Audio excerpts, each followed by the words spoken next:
Sveiki visi. Tai kaip ir minėjau, padarysiu neopreninių produktų tokią apžvalgą, ne apžvalgą, bet pabandysiu papasakot, kam yra naudojami neopreniniai diržai, neopreninis alkūnių apsaugos, neopreniniai kelių įtvarai, neopreniniai šortai. Tai iš principo gavau 2 žinutes su klausimu, kam mes naudojame neopreninį diržą, tiksliau, kodėl naudojame 2 diržus. Ir kitas klausimas, ar naudojant neopreninis alkūnių apsaugas galima paspausti didesnį svorį. Tai pradėsiu turbūt nuo diržo. Gal visgi pradėsiu aplamai, kas yra neoprenas. Neoprenas tai yra tokia medžiaga, kuri neleidžia išeiti šilumai. Tai dėl to tikslo mūsų audiniai būna šilti, tai yra raumenys, sausgyslės, sąnariai ir panašiai. Tai pagrindinis dalykas, kodėl mes naudojam diržą, tai yra prevencija traumų tikimybei. Kadangi diržas suteikia šilumą, tai tikimybė traumai sumažėja. Antras dalykas, kodėl mes jį naudojam, tai yra papildoma nugaros atrama.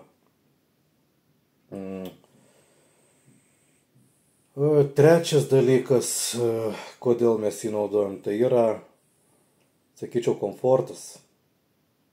Kodėl mes naudojam 2 diržus.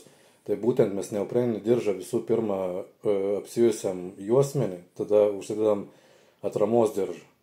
Ką duoda mums neopreninis diržas? Tai diržas mums duoda komfortą. Mes galim lengviau judėti, mes galim kažkokį svorį kelt, nesuvaržyti taip, kaip jeigu mes naudotume tik tai vieną atraminį diržą, jėgos diržą.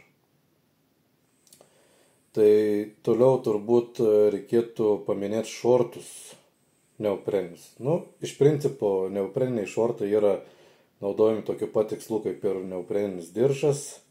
Tik tiek, kad jis galbūt neduoda tiek tokios atramos ar dar kažkokių papildomų dalykų, bet mums duoda tokią kompresiją, taip pat duoda šilumą, kadangi sėdmenys ir šlaunis yra vieni iš tokių pagrindinių raumenų, kurie, sakykime, varžybų metu dažnai traumuojasi. Tai neopreniniai šortai mums suteikia tokią galimybę, sumažina tiksliau traumų tikimybę. Tai grįžtant prie kelių ir alkūnių apsaugų, ar mums padeda jos pakelti didesnį svorį? Sakykime, alkūnių apsaugos paspaus svorį, o kelių apsaugos pritupime atsistoti su didesnį svorį. Tai mano galva tikrai ne, bet kaip ir minėjau, kad mūsų naudojant neopreninės apsaugas, mūsų audiniai tampa šilti, o šiltas raumuo yra tampresnis raumuo, lankstesnis raumuo. Tai dėl tos priežasties aš manau, kad taip, keletą kilogramų būtų galima ir paspausti, ir patūpti. Bet čia kalbėjau būtent apie neopreninius. Tiem, kuriem yra aktualu patūpti didesnį svorį arba pakelt didesnį svorį, paspausti tiksliau, tai yra gaminami papildomų dar 2 tipų apsaugos, tai yra 3-ply ir stiff tipo. Tai jos būtent tam ir gaminamos, kad naudojant jas būtų galima ir patūpt, atsistoti tiksliau su didesniu svoriu ir paspaust daugiau.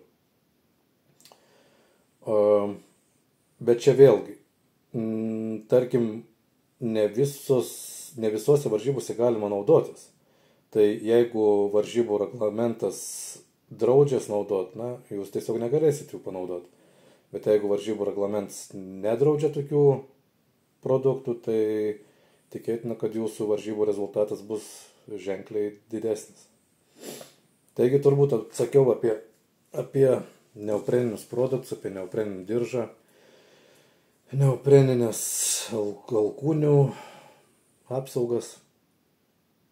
Taigi, jeigu norite išgirsti dar kažkokių tai tokių įdomesnių temų, aktualesnių temų jums, parašykite komentarą. Pabandysiu atsakyti, gal bus įdomu visai.